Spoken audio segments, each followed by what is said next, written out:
تھے جو ان کی پلیٹیں گر گئی ہیں، وہ بیمار نہیں ہیں، تندرست ہیں، اور اب جب ان کی باری آئی ہے تو مرضی کا ہاسپٹل سے بھی رپورٹیں آ گئی ہیں، سرکاری ہاسپٹل کی رپورٹیں آ گئی ہیں، توانا تندرست ہیں، یہ مکاریاں نہیں چل سکتی۔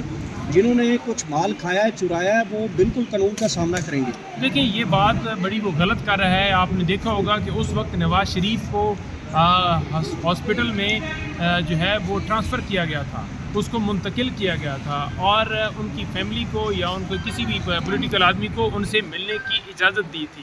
لیکن یہاں پر کیا ہے کہ ہم یہ نہیں کہہ رہے کہ ہمیں جو ہے وہ میڈیکل کا بہانہ بنا کر لندن جانے کی یا پھرنے کی یا پیزے کھانے کی یا برگر کھانے کی اور 4 ہفتوں کا ٹائم لے کر اور 4 سال واپس نہ آنے کی ہمیں اجازت دی جائے۔ ہم یہ کہہ رہے ہیں کہ جو ان کا حق ہے، جو کہ ہر جو قیدی ہے، ہر بندہ، اس کا ایک قانونی اور آئینی حق ہے کہ وہ اپنا ٹریٹمنٹ جو ہے جہاں پر اس کی سیٹسفیکشن ہو، جو ڈاکٹر وہ خود چاہتا ہو کہ یہ ڈاکٹر میرا علاج کرے تو وہ کروا سکتا ہے۔ یہ کس چیز کی پابندی ہے؟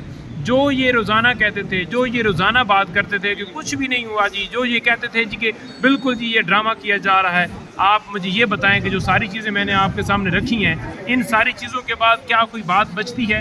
یہ ڈھونگ ہے، یہ ڈھونگ رچایا جا رہا ہے۔ اور میں آخر میں یہ کہوں گا کہ اس وقت جو جن کی کسٹڈی میں ہے، ایک مریم نواز، دوسرا جو شہباز شریف ہیں، تیسرا سپرنٹینڈنٹ جیل اتھارٹیز، اور چوتھا جنگل کا بادشاہ۔ اگر بی بی صاحبہ کو یا خان صاحب کو کچھ ہوتا ہے، خدا نخواستہ کچھ بھی ہوتا ہے، تو اس کے ذمہ داران وہ ہوں گے۔